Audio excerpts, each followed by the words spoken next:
वो अकेली थी। कस्बे वाले परेशान हो गए।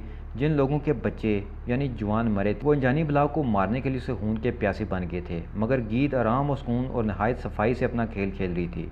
हामून भी चले में सर हामून भी अपने शैतानी अमल में मसरूफ़ था। एक दिन अचानक हवेली के गेट पर आफाक आ गया। मुझे देखकर उसने अदब से सलाम किया। मैंने उसे जवाब दिया। आफाक बहुत ज़बरदस्त लड़का था। मुझसे कुछ देर इधर उधर की बातें करता रहा, फिर मतलब पर आ गया। चाचा जी, मुझे गीत से मिलना है, उसने खुद एतमादी से कहा। मैंने उसे बाहर बिठाया और गेट के पास चला गया।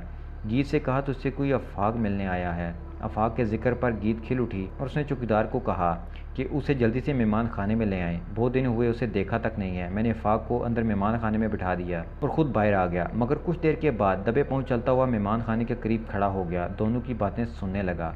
गीत ने उसके सामने चाय और दीगर खुश मेवाजात रखे थे।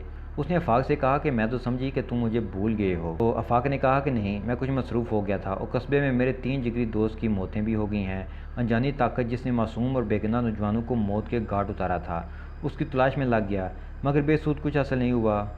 तब मुझे एहसास हुआ कि आप भी एक दिन अकेले बाहर निकली थीं, इसलिए मैं सीधा यहाँ चला आया। आप आइंदा बिल्कुल भी अकेली बाहर ना निकलना, क्योंकि कस्बे में कोई अनजानी बला आ गई है जो नौजवानों के खून की प्यासी है। तो गीत ने उसे कहा कि नहीं, मैं उसके बाद अपने घर से बिल्कुल भी नहीं निकली। दरअसल अमवात वाली बात मैंने भी सुनी है, मगर मुझे अभी तक यकीन नहीं आ सका। आफाक, क्या तुम्हें पता है कि तुम बहुत खूबसूरत हो? गीत ने मासूमियत से कहा। हाँ, मुझे मालूम है। ये बात गाँव की अक्सर लड़कियाँ करती हैं और ये बात साबित हो गई है, क्योंकि ये बात कस्बे की एक और पुरकशिश लड़की ने की है। आफाक की बात पर गीत मुस्कुराने लगी। ठीक है, अब मैं चलता हूँ और मुझे इस अनजानी लड़की की तलाश में निकलना है। उसको इस कस्बे से पाक करना है। ठीक है आफाक, तुम चले जाओ। गीत ने मुस्कुराते उसे रुखसत किया। उस दिन गीत आराम करती रही, मगर जैसे ही शाम के साए फैलने लगे गीत बाहर निकल गई। मैं गीत की दीदा दिलेरी से हैरान रह गया, क्योंकि कस्बे वाले हर जगह इस अनजान लड़के की तलाश में सरगर्दा थे जिसने नौजवान लड़कों को मौत के घाट उतार दिया था। इस बार बिल्कुल मुखालिफ सिमत में चल रही थी और वो इस बार झुंड में बिल्कुल भी नहीं जा रही थी जहाँ पर गहरे गहरे और ऊंचे ऊंचे घने दरख्त थे। गीत इस बार किसी और वीराने की तरफ चल दी थी। शाम के साए रात में तब्दील हो गए, मगर गीत बिल्कुल भी नहीं डरी। वो बदस्तूर आगे ही आगे बढ़ती रही। इस वीरान उजाड़ रास्ते पर कोई भी नहीं था सिवाय गीत के। गीत शायद बहुत प्यासी थी, इस जैसे तमाम ख़तरों को मद्देनज़र रखते हुए हवेली से बाहर शिकार खेलने निकली थी। गांव वाले टोलियों की सूरत में जमा थे। आफाक भी गांव वालों में शामिल था, इसलिए क्योंकि उसके 3 जिगरी दोस्त भी उस खूनी बला के शिकार हो चुके थे और इस बला को मौत के घाट उतारना चाहते थे और इस अनजानी बला से अपने जिगरी दोस्तों का बदला भी लेना चाहता था। मैंने कुछ फासला रखकर गीत का ताक़ब किया। गीत मेरे ताक़ब से बेखबर थी। गीत झाड़ियों के एक झुंड में रुक गई और वो दरख्तों के उसी झुंड में छुपकर बैठ गई। गांव वाले दूसरी जानब थे। शाम थी। मैं भी एक दरख्त पर चढ़कर बैठ गया। कुछ देर के बाद चंद नौजवानों का वहाँ से गुजर हुआ। ये टोली यकीनन अनजानी बला की तलाश में थी और उनकी हाथों में मशालें भी थीं। गांव वाले नौजवान तादाद में 4 थे। वो बेफिक्री से वहाँ से गुजरने लगे जहाँ गीत छुपी हुई थी। जब 3 नौजवान गुजर गए, चौथा सुस्त था और बेजार भी था। वो आहिस्ता आहिस्ता चल रहा था। गीत झुंड से बाहर निकले और उस आस्था चलने वाले को दबोच लिया। दोनों दोबारा लम्हों में दरख्तों के झुंड में गायब हो गए थे। लड़के ने शोर मचाने की कोशिश की होगी, मगर वो शैतान की बेटी के शिकंजे में बुरी तरह फंस गए थे। अब वो क्या शोर मचाता। गीत का हाथ उसके मुंह पर था। वो तीनों जो आगे चल रहे थे बेखबरी में ही आगे बढ़ गए। सुबह लोगों को खेतों में एक और नौजवान की लाश मिली। यह लाश बला तलाश करने वालों में से एक की थी। अफान तो जैसे इस दिन शदीद गुस्सा में आ गया था। उसने फैसला कर लिया कि वो ज़रूर इस बला को ढूंढेगा और गाँव को इस अनजाने खौफ से निजात दिलाएगा। अगले दिन गीत शिकार करने नहीं गई। वह मुतमिन थी। हामून इसी तरह तय खाने में आग जलाए बैठा था, यानी कोई शैतानी अमल कर रहा था। अब मैं तंग आ चुका था। किसी को राजदां बनाना चाहता था, सो आफाक को राजदां बनाना चाहा। वो निडर था, बहादुर था, गांव में सबसे खूबसूरत लड़का था और गीत भी उसके प्यार में डूबी हुई थी। उसने आफाक को कुछ नहीं कहा था, ना उसका शिकार किया था, बल्कि वो उससे शदीद मोहब्बत करने लगी थी। और फिर जब अगले दिन आफाक हवेली आया, वो गीत से मिलने आया था। गीत सो रही थी। मैंने मौका महल देकर आफाक को सब कुछ बताने का फ़ैसला कर लिया। आफाक मुझे चचा जी कहकर बुलाता था। आफाक, मुझे आपको कुछ बताना है। क्या चचा जी? आफाक ने मेरे करीब बैठते हुए कहा। आप यहाँ ना आया करो। मेरी बात सुनकर आफाक हैरत से दंग रह गया। मगर क्यों चचा जी? बेटा, मैंने ना आने का कहा है तो कोई बात तो होगी, मैंने समझाते हुए कहा। मगर वो वजह मुझे बताएं तो सही। वो अपने कमरे में सो रही है। चाचा जी, मैं उसके कमरे में जाना चाहता हूँ। मैंने पूछा, क्यों? मैं उसे मार देना चाहता हूँ, अभी और इसी वक्त। आफाक की बात सुनकर मैं थर थर काँप उठा। आफाक, तुम उसे मारोगे कैसे? वो तो अनजानी ताकतों की मालिक है। दिल में मचलता सवाल लबों पर आ गया। चाचा जी, आप इसकी चाचा आप इस बात की फ़िक्र ना करें, मैंने कसम खाई थी कि मैं इस गाँव से इस नादीदा बलाव का ख़ात्मा करूँगा, और अब जब मुझे पता चल गया है तो मैं क्यों पीछे हटूँ। बेटा तुम कह तो ठीक रहे हो, मगर अगर वो मरी ना तो फिर तुम्हें मरना होगा, और तुम इस गांव के सबसे निडर और बहादुर लड़के हो। मैं तुम्हें खोना नहीं चाहता। आप जो सोच रहे हो अगर वैसा हो गया तो फिर ठीक रहेगा, हमें एक अजाब से छुटकारा मिल जाएगा। ठीक है चाचा जी, आप बेफिक्र रहिए, मैं इसके खात्मा के लिए अपनी ज़िंदगी भी दांव पर लगा सकता हूँ। बस मुझे यही मौका बेहतर लग रहा है। अगर हामून का चिल्ला ख़त्म हो गया फिर हम कुछ नहीं कर सकेंगे। आफाक खड़े होते हुए बोला, ठीक है बेटा, जैसे तुम्हारी मर्ज़ी, मगर मैं फिर भी कह रहा हूँ कि एक मरतबा फिर सोच लो। अच्छा तो फिर मैंने सोच लिया है, मुझे यही बेहतरीन मौका लग रहा है। तो फिर ठीक है, जो तीसरे नंबर का कमरा गीत का है। मैंने उसे समझाते हुए कहा, ठीक है मैं अभी जा रहा हूँ, लेकिन तुम उसे मारोगे कैसे? हाँ मेरे पास फ़िलहाल कोई हथियार नहीं है, मगर मेरे बाजुओं में दम है, मैं उसका मुकाबला कर सकता हूँ। ठीक है जाओ बेटा। आफाक कमरे की तरफ जाने लगा। मैं भी आहिस्ता आहिस्ता चलता हुआ उसके पीछे पीछे चल दिया। गीत के कमरे का दरवाज़ा नींव हुआ था।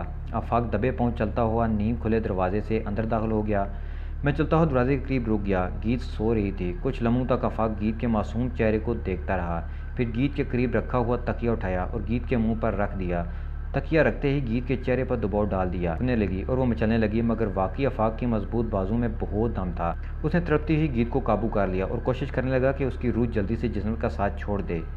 गीत बुरी तरह तड़प रही थी। गीत बहुत सख्त जान साबित हुई थी। वो गंदी रूह जो दुनिया में तबाही मचाने आई थी, वही रूह पूरी कोशिश कर रही थी कि किसी भी तरह से वो आफाक के हाथों से बच जाए। 15 मिनट गुजर गए। आफाक पसीने पसीने हो गया था, मगर गीत भी पूरी तरह मज़ाहमत कर रही थी। वो रुई का नरम मुलायम तकिया तो उसके लिए फांसी के फंदे से भी ज़्यादा ख़तरनाक हो गया था। वो अपने चेहरे से किसी भी तरह से वो तकिया हटाना चाहती थी। यह लम्हा मेरे लिए बहुत भयानक था, क्योंकि अगर मैं उस वक्त दरवाजे से गीत और आफाक को देख रहा था, अगर आफाक गीत को ना मार सका तो यकीनन गीत आफाक को ज़रूर मार डालती, और मैं इस खेल को मज़ीद ख़त्म कर देना चाहता था। आफाक ने हिम्मत से काम लिया और बिलाहर गीत का मचलता हुआ जिस्म अब हौले हौले धीमा पड़ता जाने लगा। आफाक ने अपनी तसल्ली के लिए गीत के चेहरे पर मज़ीद दबाव बढ़ा लिया। अब गीत ख़त्म हो रही थी, रफ्ता रफ्ता कमज़ोर पड़ रही थी, और तकरीबन 5 मिनट के ही अंदर गीत अब हिस्स व हरकत पड़ी हुई थी। आफाक अब भी रिस्क लेने को तैयार न था। आधे घंटे तक उसने गीत के बेजान जिस्म के मुंह पर से तकिया नहीं हटाया था। आफाक ने गीत के चेहरे की तरफ देखा। उसका मुंह भयानक अंदाज में खुला हुआ था और उसके दोनों नकीले दांत बाहर को निकले हुए थे। चाचा अब क्या करें? मैंने इसका खात्मा कर दिया है। हाँ बेटा, तुमने इस चांद की बेटी को ख़त्म कर दिया है, मगर वो जादूगर अब भी ज़िंदा है। वो ज़रूर खबरदार हो गया होगा और वो कुछ ना कुछ ज़रूर करेगा, क्योंकि उस जादूगर की ईमा पर ही शैतान की बेटी गीत को इंसानी दुनिया में भेजा था। मैंने खदशा ज़ाहिर किया। चाचा जी आप फ़िक्र ना करें, मैं हामून जादूगर का भी खात्मा कर दूंगा। आप सिर्फ तय खाना का रास्ता मुझे बता दें। मैंने गीत की तरफ देखा तो जुर्दरी लेकर रह गया। गीत की खुली आंखें जो मौत की जदोजहद के वक्त खुली रह गई थीं, अब वो हल्के हल्के अंदाज में फटफटा रही थीं। आफाक बेटा ये मरी नहीं है, जिंदा है, वो चीखा। मेरी बात सुनकर आफाक उसकी तरफ मुतवज्जो हुआ और उनका दोनों हाथों से गला पकड़ लिया। अब आफाक के हाथ गीत के लिए फांसी का फंदा बन चुके थे। गीत ने दोनों आंखों से जब आफाक का चेहरा देखा तो उसमें सिर्फ और सिर्फ हैरानी थी। गीत शायद ये तवक्को नहीं कर रही थी कि कोई अगर उसे मार भी सकता है तो वो आफाक है। गीत की आंखों से 2 आंसू गिरे और उसके रुखसार पर से बह गए। आफाक को देखकर वो बिल्कुल भी मुज़ाहमत नहीं कर रही थी। वो आफाक से प्यार करने लगी थी और वो अपने महबूब के हाथों ही मार रही थी। पहले वो सिसकियाँ सी लेने लगी, फिर उसके जिस्म का तनफ़्फ़ुस बहुत ही धीरे से चलने लगा। इस बार हकीकी तौर पर वो हार गई। वो आफाक के हाथों मर गई। गीत की गर्दन लड़क गई। आफाक के हाथों में वो बेजान मुजस्मा की एक मूरत सी बन गई।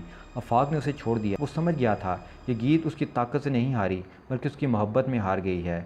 जिसको गीत ने ज़िंदा छोड़ दिया था उसी ने उसे मार दिया। आफाक नीचे चलो तय खाना में। वो जादूगर अब भी अपने चिल्ले में मसरूफ़ है। वो चिल्ला अधूरा नहीं छोड़ेगा, मगर तुम्हें उसे इससे पहले ही मारना होगा। अगर तुम्हें उसे चिल्ले से निकालना होगा, हामून के चिल्ले का नाकाम बनाना होगा। मैं तुम्हारे लिए दुआ गो हूँ। चाचा मैं गीत की लाश उठाकर तय खाने में जाता हूँ। वो जब लाश को देखेगा खुद ब खुद चिल्ला छोड़कर बाहर आ जाएगा। तब उसने गीत की लाश को उठाया, उसे बाहों में भरकर नीचे तय खाने में जाने लगा। यूँ ही वो तय खाने में गया, अंदर बहुत ही वहशतनाक माहौल था। तय खाने में कई बड़े और भयानक शक्लों के बुत रखे हुए थे।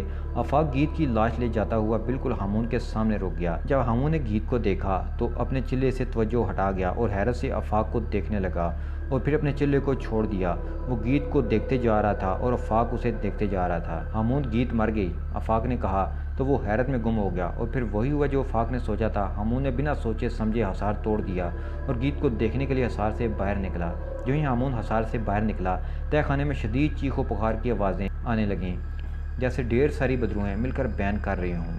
आफाक ने गीत का बेजान जिस्म छोड़ दिया और अब गीत का जिस्म तहखाने के फर्श पर पड़ा था। हामून को अपनी गलती का एहसास हो गया था। जब से चीखों पुकार शुरू हो गई थी, हामून पे सकत होने लगा। उसकी निगाहें गीत के बेजान जिस्म पर टिकी हुई थीं। अचानक हामून जादूगर मुँह ही मुँह में बड़बड़ाने लगा। हड़बड़ाने के बाद जब उसका मंत्र ख़त्म हो गया तो उसने इर्द गिर्द फूंकें मारीं और आखिरी फूंक अपने आप पर मारी, मगर देर हो चुकी थी। चिल्ला तोड़ने की तलाश में उसे आग लग गई थी। हामून चीखने लगा और चीखते हुए वो तहखाने में इधर उधर भागने लगा और कुछ ही देर में आग के शोले बढ़ चुके थे। हामून की चीखें बड़ी भयानक थीं। बुरे काम का बुरा अंजाम होता है और हामून जलकर राख हो गया था।